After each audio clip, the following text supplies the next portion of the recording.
Hi అండి, నమస్తే. Welcome to our channel Lakshmi food creator. ఈరోజు మన ఛానల్లో ఎంతో టేస్టీగా స్పాంజీగా ఉండే ఎగ్లెస్ బనానా కేక్ని ప్రిపేర్ చేసుకుందామండి.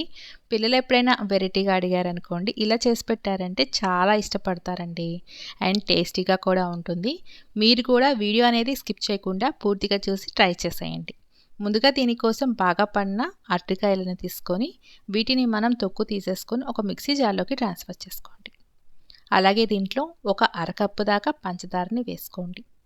అలాగే అరకప్పు దాకా బటర్ని కానీ లేదంటే ఏదైనా ఫ్లేవర్లెస్ ఆయిల్ని వేసుకోండి.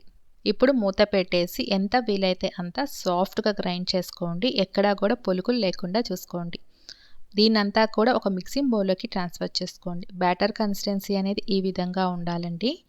దీంట్లోనే మనం ఒక జల్లెని పెట్టేసుకొని అరకప్పు దాకా మైదా పిండి వేసుకొని దీంట్లోనే ఒక పావు టేబుల్ స్పూన్ దాకా బేకింగ్ సోడా అలాగే ఒక హాఫ్ టేబుల్ స్పూన్ దాకా బేకింగ్ పౌడర్ని వేసుకోండి. అలాగే ఈ మిశ్రమాన్నంతా కూడా ఈ విధంగా జల్లించేసుకొని తర్వాత మనం బాగా స్పాచులాతో మిక్స్ చేసేసుకోవాలండి. రిబ్బన్ కన్సిస్టెన్సీలో మిక్స్ చేసేసుకోండి.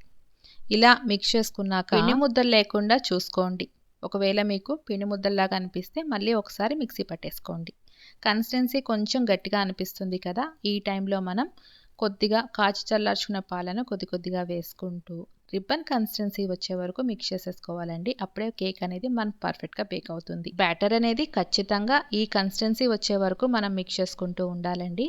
దాదాపుగా ఒక పావు కప్పు దాకా పాలు అనేది మాకు పట్టాయి. ఈ మిశ్రమంలోనే మనం ఒక 2 నుంచి 3 టేబుల్ స్పూన్ల చాకో చిప్స్ని వేసుకోండి. పిల్లలైతే బాగా ఇష్టపడతారు కదా. ఈ మిశ్రమాన్నంతా కూడా మిక్స్ చేసేసుకోండి. ఇది పూర్తిగా ఆప్షనల్ మాత్రమే. కొద్దిగా వెనిలా ఎసెన్స్ కానీ లేదా చాక్లెట్ ఎసెన్స్ కానీ వేసుకోవచ్చు. నేనైతే కొంచెం యాలకుల పొడి వేసుకున్నానండి. ఈ మిశ్రమాన్నంతా మిక్స్ చేసేసుకున్నాక కేక్ చేసుకునే మౌల్డ్ని తీసుకోండి. మౌల్డ్కి కొంచెం ఆయిల్తో గ్రీస్ చేసుకోవచ్చు, లేదంటే బటర్ పేపర్ని వేసేసుకొని ఈ బ్యాటర్ని అంతా కూడా దాంట్లోకి ట్రాన్స్ఫర్ చేసుకోండి. తర్వాత ఒకసారి ట్యాప్ చేసేసుకొని పైన కొంచెం డెకరేషన్ కోసం ఇలా చాకో చిప్స్ని గార్నిష్ చేసేసుకొని 5 నిమిషాల ముందు ప్రీహీట్ చేసుకున్న ఈ గిన్నెలోకి ఈ కేక్ మౌల్డ్ని దాంట్లోకి ట్రాన్స్ఫర్ చేసుకొని మూత పెట్టేసి మీడియం టు లో ఫ్లేమ్ అడ్జస్ట్ చేసుకొని దాదాపు అరగంట పాటు బేక్ చేసుకోవాలి.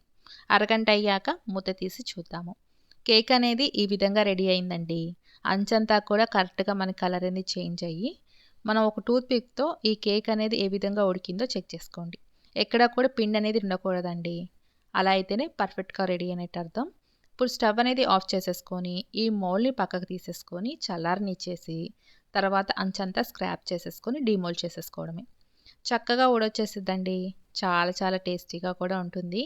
చూడండి ఎంత స్పాంజీగా కేక్ అనేది రెడీ అయిపోయిందో. చూస్తుంటేనే మీకే తినాలనిపిస్తుంది కదా. పిల్లలకి ఇచ్చే ముందు కొంచెం చాక్లెట్ సిరప్తో గార్నిష్ చేసి పిల్లలకి ఇచ్చేసేయండి, చాలా ఇష్టపడతారు. లేదంటే ఇలా ఇచ్చినా కూడా ఇష్టపడతారండి, ఎందుకంటే చాకో చిప్స్ వేసాం కదా. మరి ఇంకెందుకు ఆలస్యం, మీరు కూడా ఏదైనా స్పెషల్ అకేషన్స్ అప్పుడు ఈ విధంగా చేసి పెట్టండి. పిల్లల నుంచి పెద్దల వరకు అందరూ ఇష్టపడతారు. ఈ టేస్టీ అయిన ఎగ్లెస్ బనానా కేక్ని మీరు కూడా ట్రై చేసి ఎలా వచ్చిందనేది కామెంట్ రూపాన్ని తెలియచేయండి. మరెన్నో టేస్టీ అండ్ క్విక్ రెసిపీస్ కోసం నా ఛానల్ని చూస్తూ ఉండండి. నచ్చితే కనుక ఒక లైక్ చేసి సబ్స్క్రైబ్ చేసి షేర్ చేయండి. మరెన్నో టేస్టీ అండ్ క్విక్ రెసిపీస్ కోసం నా ఛానల్ని చూస్తూ ఉండండి. లైక్ చేసి షేర్ చేయడం మాత్రం మర్చిపోమాకండి. Thank you for watching.